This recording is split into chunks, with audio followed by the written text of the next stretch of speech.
Hey guys, today I'm going to be unboxing the HG Guncannon. This is the brand new Revive kit. As you can see here in the corner it says Gunpla 35th Anniversary Revive logo there. So this is the first kit that we've got in the new Revive series, although it is number 190 in the HGUC line.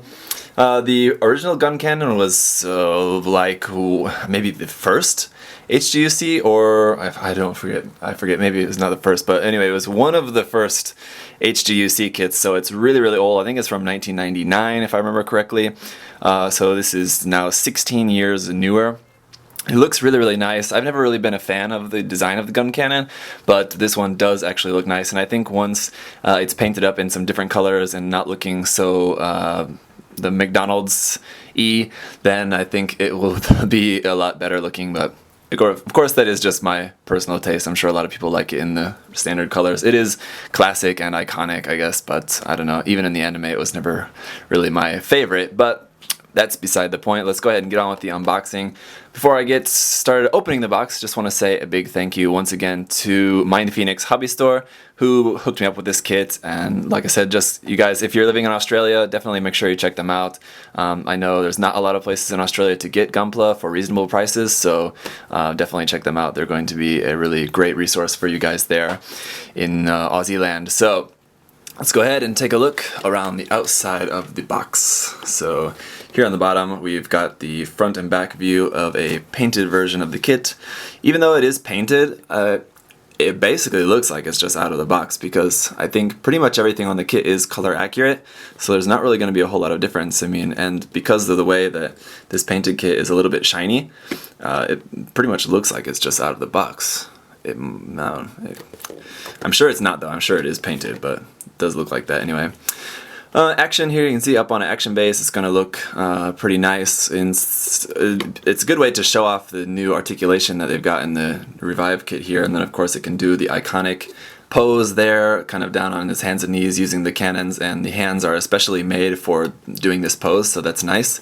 Then it can also get down on one knee and fire its beam rifle like that, so that's pretty cool. It's just showing off some really nice articulation there. Here's our weapon, is a slightly modified version of the standard beam rifle that we see with the RX-78. Marking looks like we've got 3 different options for the marking. You can choose 108, 109, or 203. Of course those are going to be for different units. And then here are just some more gimmicks about the ankle joint. The ankle joint looks like it's kind of a flip-flop style ankle joint there, where it attaches kind of like in the toe, and then it kind of lifts up from there. I'll have to see the knee, which looks pretty nice, and then the being able to hold the cannons like that as well. Here on the side, once again, it's 190 in the line, so 200 is going to be coming up pretty soon. I wonder if it's going to be anything special for number 200. Here on the top we've just got some information about the Guncannon here, and a CG image there, some more info, and then here it's 1,200 yen, so pretty cheap, definitely. I can't remember what the price of the original Guncannon was, but I imagine it must be pretty similar. Here in the first bag we've got one small white runner there, which is a little bit off-white. We'll take a look at that more closely in a minute. Gray and red parts there. Bag number 2 is a small one with just a single clear green piece, some polycaps, and a couple of yellow pieces. And then bag number 3 has our stickers, and then a bunch of more of our gray joint and weapon and feet, and other parts like that. Then we have our guide. I've heard this kit is a really quick build, so that'll be pretty nice. I'll be able to tell you more definitely in the review. Here's a look, pretty standard HGUC manual here. These are probably some of my favorite manuals just because I like the simplicity of this. Got a nice big picture of the painted kit, some pretty cool information here. You can see like the actual names for some of the weapons and stuff, which is pretty cool. And then all of this stuff. Here on the back we've got the same kind of stuff we saw on the outside of the box, some action shots. Actually these are different from what we saw on the outside of the box, so that's cool. This pose looks kind of cool. It's a little bit goofy, but it seems to fit the Guncannon anyway, and this kind of running, dashing, or kicking pose, whatever it's doing there.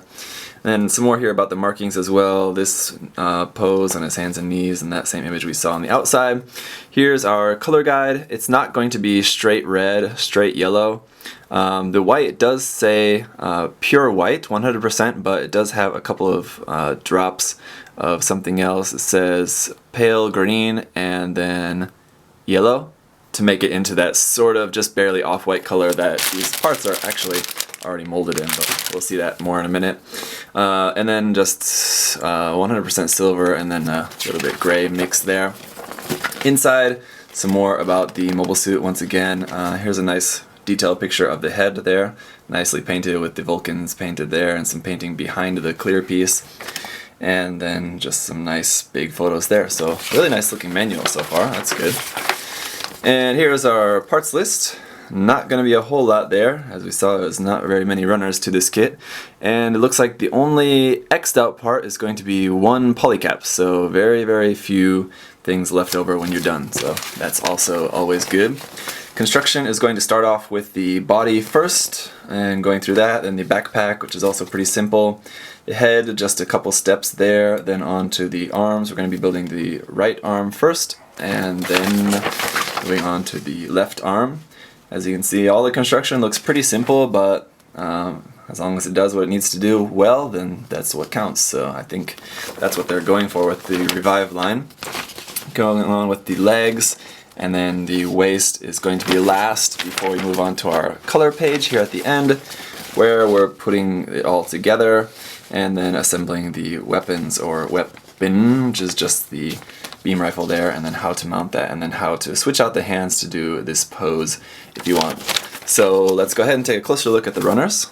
Okay, starting us off, here's our stickers, and once again you have the option to choose 108, 109, or 203 for your numbers there. You've got one set of large numbers and then two sets of the smaller numbers, and that looks like that's it for the decals. No other stickers there other than just the numbers, so pretty simple but some nice different options there. For our polycaps, we've got PC002, pretty standard polycap sheet for a smaller kind of basic RG kit, so all pretty recognizable here. Ankles, hips, probably the torso, shoulders, neck, and then knees, legs, arms, stuff like that. So these are all pretty simple. Runner A is all of our red parts, I think. Yeah, so we've got our parts for the chest, thighs, knees, lower legs, arms, elbows, and then a crotch piece, waist armor here.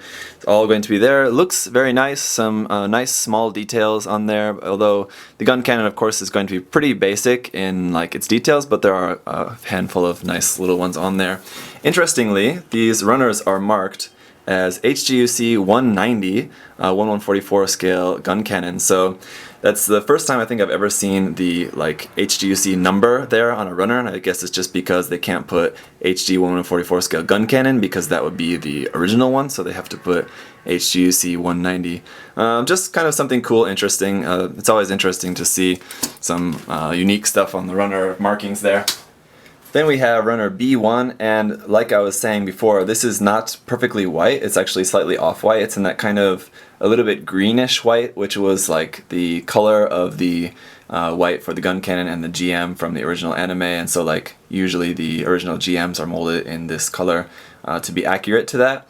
It's kind of ugly, it's kind of like almost mint, and like this was the color of plastic they were using for a lot of like the older kits for the white color, so I don't know if they intentionally made it this color or if that was just kind of unintentional, but anyway, it's okay. I think it definitely looks better once it's in pure white though.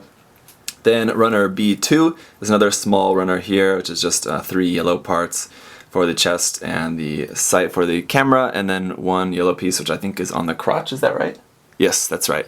Runner C is all of our gray parts here, so it's going to be all of our joints. Here we can see is the ankle joints, the feet, knee joints, shoulder joints, there's the cannon there.